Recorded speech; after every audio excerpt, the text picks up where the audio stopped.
اسلام آباد کی احتساب عدالت نے بانی پی ٹی آئی اور بشرا بی بی کو ریاستی اداروں اور ان کے آفیشلز کے خلاف بیان بازی سے روک دیا ہے۔ عدالت نے دوران ٹرائل ریاستی اداروں اور ان کے آفیشلز کے خلاف اشارتاً بات کرنے سے بھی روکا ہے۔ عدالت نے اپنے حکم میں کہا ہے کہ میڈیا بھی ریاستی اداروں کے خلاف بیانات نشر کرنے سے یا شائع کرنے سے پرہیز کرے، جبکہ میڈیا اپنی رپورٹنگ کو عدالتی پروسیڈنگ کی حد تک محدود رکھے۔ پیمبرا کوڈ آف کنڈکٹ کے مطابق ملزم کا سیاسی بیان لیگل رپورٹنگ میں نہیں آتا۔ عدلیہ، فوج اور آرمی چیف سے متعلق بیانات عدالتی ڈیکورم میں خلل ڈالنے کے مترادف ہیں۔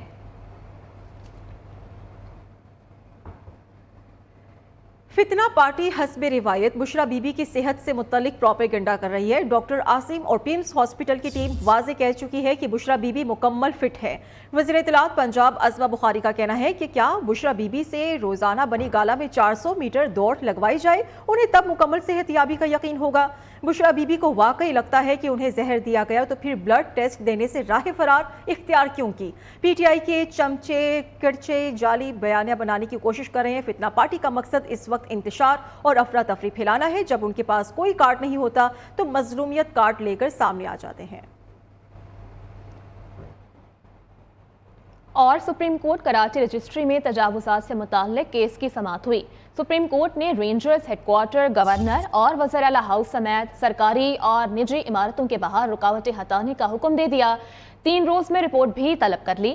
چیف جسٹس نے ریمارکس میں کہا کہ رکاوٹیں لگانا اور راستے بند کرنا غیر قانونی ہے۔ مزید ان کی جانب سے کیا کیا ریمارکس دیے گئے، جان لیتے ہیں اپنے نمائندے جنید شاہ سے۔ جی جنید، آگاہ کیجیے گا عدالتی کارروائی سے متعلق۔ دیکھیے، سپریم کورٹ کراچی رجسٹری میں تجاوزات سے متعلق اہم کیس کی سماعت کی گئی تھی۔ سماعت کے دوران چیف جسٹس آف پاکستان قاضی فائز عیسیٰ نے سندھ حکومت اور کے ایم سی پر بھرمی کا اظہار کیا اور استفسار کیا کہ شہر میں جگہ جگہ رکاوٹیں کیوں کھڑی کی گئی ہیں، جبکہ naval head quarter, governor house, P M house, rangers head quarter سب نے فٹپاتھوں پر قبضہ کیا ہوا ہے، جس پر ایڈیشنل اٹارنی جنرل جو کہ کمرہ عدالت میں موجود تھے، انہوں نے عدالت میں یہ موقف اختیار کیا کہ سیکیورٹی ایشوز ہیں، بم حملے ہو رہے ہیں، اس بنیاد پر جو ہے وہ سیکیورٹی لگائی گئی ہے اور روڈ جو ہے وہ بند کیے گئے، جس پر چیف جسٹس نے برمی کا اظہار کیا اور یہ ریمارکس میں قرار دیا کہ اگر اتنا ہی ڈر ہے تو کہیں اور چلے جائیں، خالی کر دیں یہ جگہ، محفوظ مقام پر چلے جائیں، پبلک پر حملے ہوتے رہیں اور آپ محفوظ رہیں، یہ کہا کا قانون ہے۔ جبکہ چیف جسٹس نے یہ بھی ریمارکس دیے کہ کوئی بھی ادارہ قانون سے بالاتر نہیں ہے، جبکہ چیف جسٹس نے اپنے ریمارکس میں قرار دیا کہ ان کے آنے سے پہلے سپریم کورٹ کے باہر کا روڈ بھی بند کیا گیا تھا، لیکن میرے احکامات پر اسے کھول دیا گیا ہے۔ میں آپ کو یہ بتا دوں کہ کے ایم سی کے وکیل سے بھی چیف جسٹس نے مکالمہ کیا اور یہ استفسار کیا کہ آپ کیوں نہیں ہٹاتے رینجرز ہیڈ کوارٹر کے سامنے سے تجاوزات، جبکہ چیف جسٹس نے یہ بھی کہا کہ ہٹائیں یہ سب، اور چھوٹے لوگوں کے گھر توڑ کیے ہیں یہ بھی ہٹائیں، بعد میں معاوضہ دے دیجیے گا۔ بعد میں معاوضہ دے دیا جائے گا۔ جنید شاہ، بہت شکریہ، آپ ہمیں اپڈیٹ کر رہے تھے۔ کچے کے علاقے میں ڈاکوؤں کی سہولت کاری کرنے والے پولیس اہلکار اب کراچی میں ڈیوٹی دیں گے۔ ڈاکوؤں کی سہولت کاری کے الزام میں 79 پولیس اہلکاروں کا کراچی تبادلہ کر دیا گیا۔ ذرائع کے مطابق شکارپور میں تعینات اہلکاروں کی خفیہ انکوائری کے بعد ان کے تبادلوں کا فیصلہ ہوا ہے۔ خبر کی ڈیٹیلز عبید شاہ سے جان لیتے ہیں۔ جی عبید۔ جی بالکل، کچے کے ڈاکوؤں کی سہولت کاروں کی کراچی آمد کا سلسلہ شروع ہو چکا ہے۔ کچے کے ڈاکوؤں کے بعد اب اسٹریٹ کرمنلز کی سہولت کار بنیں گے۔ شکارپور سے آنے والے 79 پولیس اہلکار، جن میں ہیڈ کانسٹیبل اور کانسٹیبل شامل ہیں۔ کچے کے ڈاکوؤں اور ان کے سہولت کاروں سے روابط رکھنے کے الزام میں ان پولیس اہلکاروں کے تبادلے کیے گئے ہیں۔ شکارپور سے تعلق رکھنے والے 79 اہلکاروں کو شکارپور سے کراچی رینج ان کا تبادلہ کر دیا گیا ہے۔ کچے کے ڈاکوؤں کے خلاف آپریشن کے دوران یہ فیصلہ کیا گیا تھا کہ ڈاکوؤں کے خلاف آپریشن کے دوران انفارمیشن لیک ہو رہی ہے، تحقیقات کی گئی، جس کے بعد یہ مشکوک افراد سامنے آئے، پولیس اہلکار سامنے آئے۔ شکارپور میں تعینات اہلکاروں کی خفیہ انکوائری کی گئی تھی اور ان اہلکاروں کو اب کراچی منتقل کر دیا گیا ہے۔ کراچی شہر میں جہاں ان اہلکاروں کو اب کراچی منتقل کر دیا گیا ہے۔ شکریہ آپ کا عبید۔ کراچی میں اسٹریٹ کرائم سے متعلق سندھ حکومت اور اپوزیشن میں رابطہ ہوا ہے۔ ایم کیو ایم اراکین اسمبلی کو کل سی پی آفس میں بریفنگ دی جائے گی، جبکہ وزیر داخلہ سندھ ضیاء اور آئی جی سندھ اپوزیشن لیڈر علی خورشیدی سے ملاقات بھی کریں گے۔